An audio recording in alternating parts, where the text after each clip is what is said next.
Jack it up. Imagine like you're living next door to someone who seems totally normal. You know, the friendly face you see at the grocery store, or like the person who sits across from you at church. But like deep down, they're hiding a dark secret. Like they're a serial killer.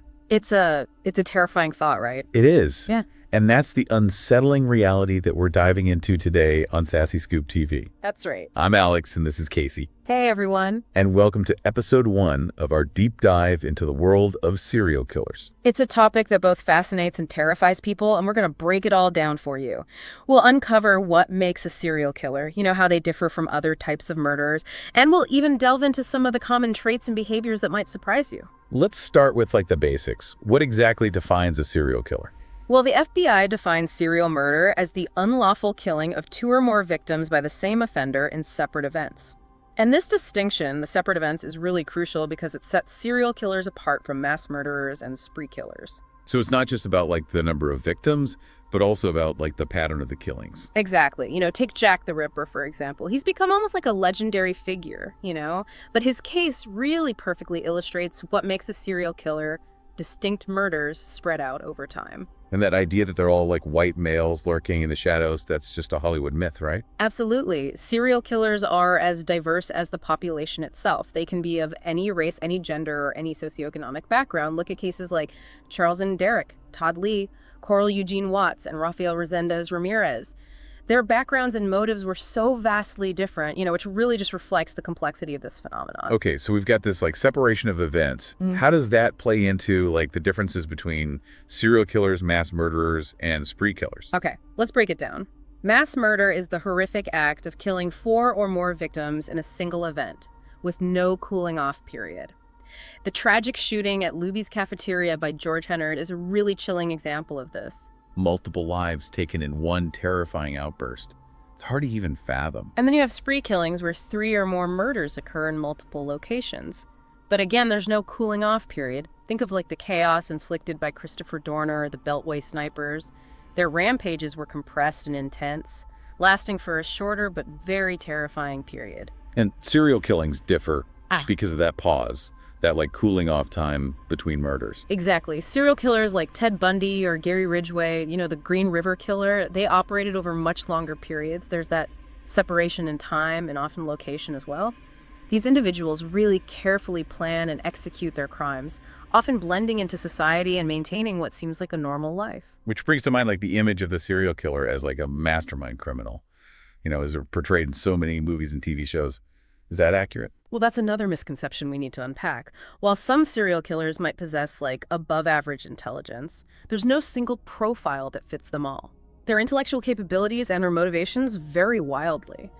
Take Belle Gunness, for example. She was a classic black widow who used her charm to lure in husbands and then kill them for financial gain. It wasn't about a love of killing, but a very cold and calculated plan driven by greed. So it's not always about like bloodlust or some twisted desire to inflict pain. Yeah. There can be other motives at play. Absolutely. Some might be fueled by anger or a desire for revenge, lashing out at individuals or even society as a whole. Others crave power and control. You know, they derive a sick sense of satisfaction from dominating their victims. And then there are those who are driven by twisted sexual fantasies, where the act of killing becomes intertwined with their sexuality.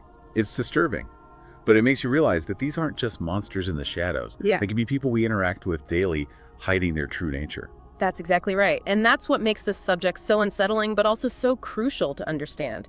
You know, we tend to think of serial killers as loners, but many have families. They hold down jobs and appear perfectly normal on the surface.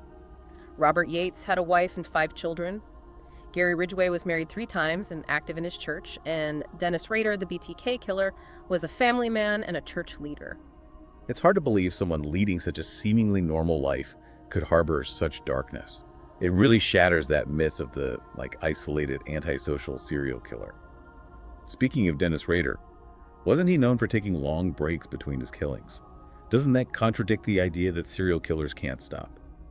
You've hit on another important point. While some might be driven by a constant compulsion, others have periods of inactivity, even using substitutes for the actual act of killing. Rader referred to these breaks as cubing, It's a chilling term for how he compartmentalized his life and switched personas. He admitted to using autoerotic activities as substitutes during those times, which highlights the complex psychological factors involved. So while the cooling off period separates them from other types of murderers, even that can vary greatly, looking totters.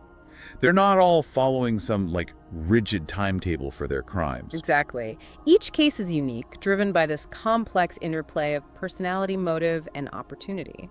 Okay, so if there's no one-size-fits-all profile for a serial killer, are there any common threads? Like any recurring traits or behaviors we can look for? There are some interesting patterns, but it's crucial to remember that these are not guarantees. Not everyone who experiences a difficult childhood becomes a serial killer. But let's delve into some of these commonalities, keeping in mind that we're talking about tendencies, not absolutes. All right, let's dive in. What are we looking for? One frequently observed factor is childhood trauma. It's not a direct cause, but it can be a contributing factor. We're talking about physical, sexual, or psychological abuse, or even early separation from a mother figure. These experiences can hinder the development of empathy and healthy coping mechanisms. So it's like their emotional development gets stunted, and they grow up with a skewed sense of the world and how to interact with it. In a way, yes. They may struggle to form genuine connections, they might develop a distorted view of relationships, and they may see violence as a viable solution to their problems. This, of course, doesn't mean that everyone who experiences trauma becomes a killer, but it can create vulnerabilities that, when combined with other factors, increase the risk of violent behavior. So it's like a recipe for disaster, where trauma is one ingredient, but other things need to be present as well. Precisely. And this is where we start to look at personality traits and disorders that are often observed in serial killers, things like antisocial personality disorder or psychopathy. Let's start with antisocial personality disorder. What does that entail? It's characterized by a lack of empathy, disregard for right and wrong, deceitfulness, impulsivity, a sense of superiority, and a lack of remorse for their actions. Think of someone who constantly lies, manipulates others, and acts without considering the consequences. That sounds incredibly dangerous. It can be, especially when combined with other risk factors. Remember, not everyone with this disorder becomes a killer, and not all serial killers have this diagnosis. It's a complex interplay of factors. Okay, so it's not a simple, cause and effect situation. What about psychopathy? Isn't that a common trait among serial killers? Again, it's not as straightforward as it seems. Not all serial killers are psychopaths, and not all psychopaths become serial killers. But there is some overlap in terms of personality traits.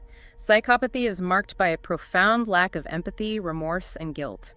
Psychopaths are often manipulative and charming on the surface, but underneath lies a very callous and predatory personality. So they can be very good at hiding their true nature. That's pretty terrifying. It is, and that's why it's so crucial to understand these concepts. We need to be aware of the potential warning signs and not rely on simplistic stereotypes. This is all incredibly fascinating, but a lot to take in. Where do we go from here? Well, now that we've laid the groundwork, we can delve deeper into the criminal and behavioral psychology of serial killers. We'll explore the different phases they might go through, examine their motives in more detail, and try to gain a better understanding of what drives them to commit such horrific acts. All right, folks, buckle up. We're about to go deeper into the mind of a serial killer. This is where things get really interesting. Let's dive a little deeper into the psychology of a serial killer. One fascinating aspect is that the motive isn't always about the killing itself. Wait, if it's not about the killing, then what is it about? Well, the act of killing is often like a means to an end, a way to fulfill a deeper psychological need. Think back to Belle Gunness. Okay. Her motive was financial gain. The murders were simply a gruesome path to security. So money can be a driving factor. Right. What are some other motives we see in serial killers? Anger and revenge are pretty common. Some lash out at specific groups, or even society as a whole. Others are consumed by a need for power and control. They get a thrill out of dominating their victims. And then you have those who are driven by sexual fantasies and sadistic urges. The act of killing becomes intertwined with their sexuality. So it's a complex mix of motives. Each one as disturbing as the next. It's like trying to understand a completely different way of thinking. It is. And that's what makes studying serial killers so compelling, but also so challenging. Even within these broad categories, there's a wide spectrum of individual variation. No two serial killers are exactly alike. Okay, so we've got these different motives, but how does it all play out? Is there a typical pattern or a series of phases that serial killers go through? Well, criminologists often use a model to describe the potential stages of a serial killer's cycle. Not every killer follows this pattern exactly, but it can be helpful in understanding the escalation of their behavior. Okay, I'm intrigued. Tell me more about these phases. The first phase is known as the aura phase. This is where the killer starts to withdraw from reality, becoming consumed by violent fantasies. They might isolate themselves, exhibit obsessive behavior, becoming increasingly detached from the world around them. So it's like a pressure cooker building up steam inside their mind. Yeah, that's a good analogy. It's the internal shift, the descent into darkness. That's where the obsession takes root. What comes after this aura phase? The next stage is the trolling phase. This is when the killer actively seeks out potential victims. They might spend hours observing people, learning their routines, and assessing their vulnerability. So they're not just randomly attacking people, they're carefully selecting their targets. Exactly. They're drawn to specific types of victims. Individuals they perceive as weak or easy to control. They might target people who are alone, vulnerable, or whose disappearance might go unnoticed. It's a chillingly calculated process. And this all happens before they even make contact with the victim. Often, yes. The surveillance phase can last for days, weeks, or even months, as the killer meticulously plans their attack. It's hard to believe someone could be so methodical and cold-hearted. What happens once they've chosen a victim? That's when the manipulation begins. We talked about the wooing phase earlier. This is where the killer uses charm deception, or even feigned kindness to gain the victim's trust. So they might pretend to be someone they're not, like a police officer or a good Samaritan. Precisely. They're masters of disguise and manipulation, adapting their approach to fit the situation and the victim's personality. They might offer help, ask for directions, or even stage a fake emergency to lure the victim into a vulnerable position. It's like they're setting a trap, using our natural inclination to help others against us. Exactly. And once they have the victim alone and isolated, that's when the capture phase begins. The actual abduction or attack. This is where things turn truly terrifying. Yes, the methods can vary, but the goal is always the same: to overpower the victim and gain complete control. Some killers use force or threats, while others rely on trickery or drugs. It's unimaginable what the victims must go through in those moments. It's a horrific experience, and it's important to remember that behind these statistics are real people whose lives have been tragically cut short. This is also heavy, but it feels crucial to discuss these dark aspects of human behavior. I agree. Understanding how these predators operate is vital for prevention and awareness. The more we learn about their methods, the better equipped we are to protect ourselves and others. So we've got the aura phase, the trolling phase, the wooing phase, and now the capture phase. What comes next? The murder phase, the culmination of this twisted cycle. This is the act of violence the killer has been building towards. The duration and brutality of this phase can vary greatly depending on the killer's motives and psychological makeup. So some killings are quick and efficient, while others are more prolonged and sadistic. Yes. For some killers, the act itself is almost perfunctory, a necessary step to achieve their goal. For others, the motor is the main attraction, a chance to indulge their darkest desires. It's chilling to think about. Is there anything after the murder phase? For some killers, there's a totem phase. They might take a souvenir from the crime scene, a piece of clothing, a lock of hair, or even a body part, to relive the experience later. It's a gruesome reminder of their power and control. That's truly disturbing. Oh. And then what? Do they just go back to their normal lives and pretend nothing happened? Not quite. There's often a depression phase following the killing. The adrenaline rush subsides, and they might experience emptiness, remorse, or even depression. It's the psychological letdown after the high of the kill. So they actually feel bad about what they've done. It's not necessarily guilt or remorse in the traditional sense. It's more about a sense of emptiness or a lack of fulfillment. Remember, they're often driven by deep-seated psychological needs.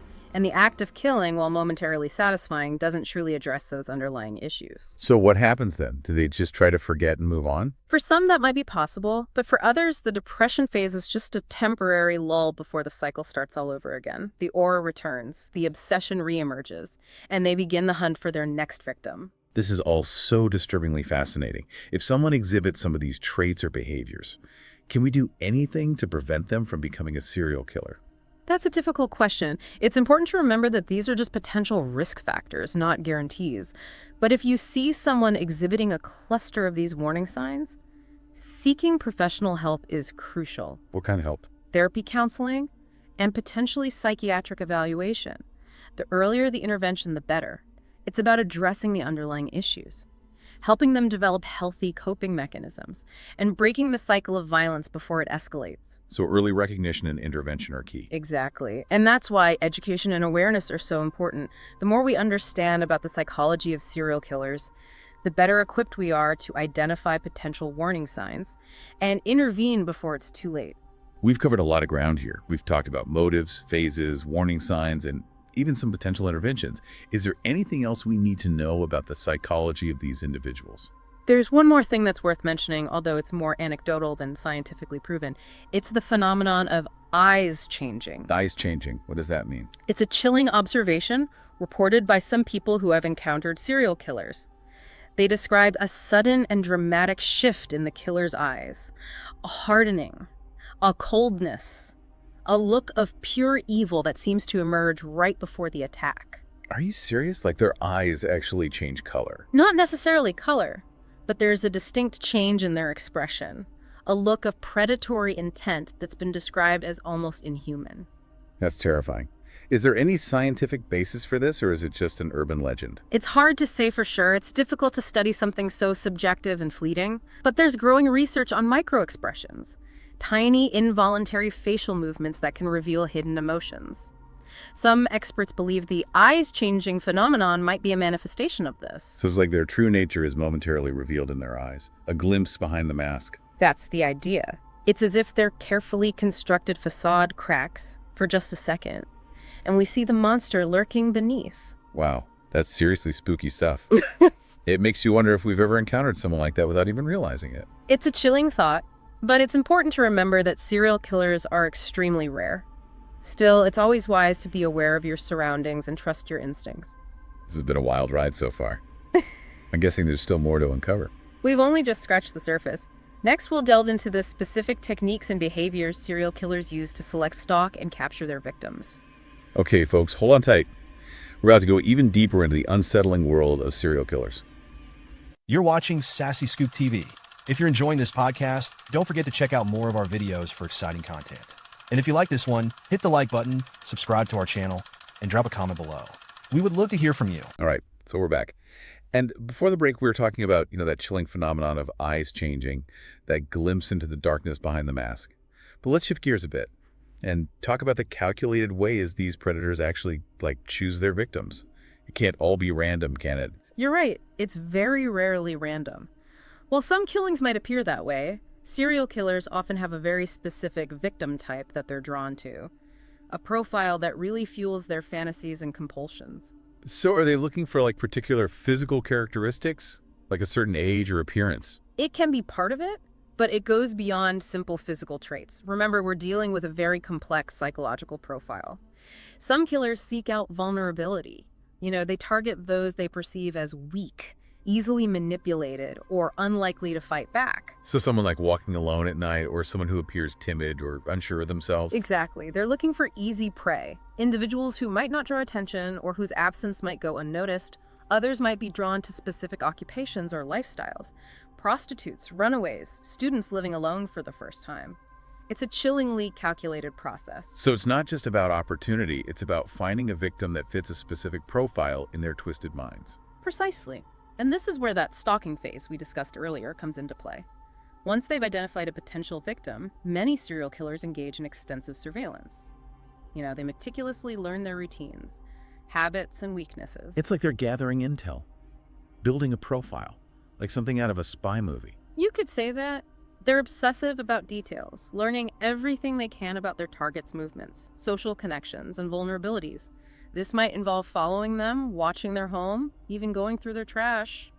Anything to gain an advantage. That's incredibly creepy. And all this happens before they even make contact with the victim. Often, yes. This surveillance phase can go on for days, weeks, or even months, as the killer meticulously plans their attack. It's almost unimaginable, the level of planning and premeditation involved. So how do they eventually make contact with the victim without arousing suspicion? This is where their manipulative skills come in. Remember that wooing phase we talked about? They'll often use deception charm, or even a pretense of helpfulness to gain the victim's trust. So they might pretend to be someone they're not, like a police officer or a concerned citizen offering help. Exactly. They're masters of deception, adapting their approach to fit the situation and the victim's personality. They might offer a ride, ask for directions, or even stage a fake emergency to lure the victim into a vulnerable position. It's disturbing how they exploit our basic human instincts, our willingness to trust and help others. What happens once they have the victim alone? That's when things escalate. The methods of abduction or attack can vary greatly, but the goal is always the same: to overpower and gain complete control over the victim. Some might use force or threats, while others might rely on trickery or even drugs. It's hard to fathom the terror the victims must experience in those moments. It's a truly horrific experience, and it's important to remember the human cost of these crimes. These are real people whose lives have been tragically cut short. This has been a heavy but important conversation, shedding light on the dark corner of human behavior. As we wrap up our deep dive into the world of serial killers, what's the key takeaway for our listeners? What do we want them to remember? I think the most important message is awareness. While serial killer cases are thankfully rare, it's crucial to be vigilant, to trust your instincts, and to never be afraid to report suspicious behavior. So if you see something, say something. Exactly. It's always better to err on the side of caution.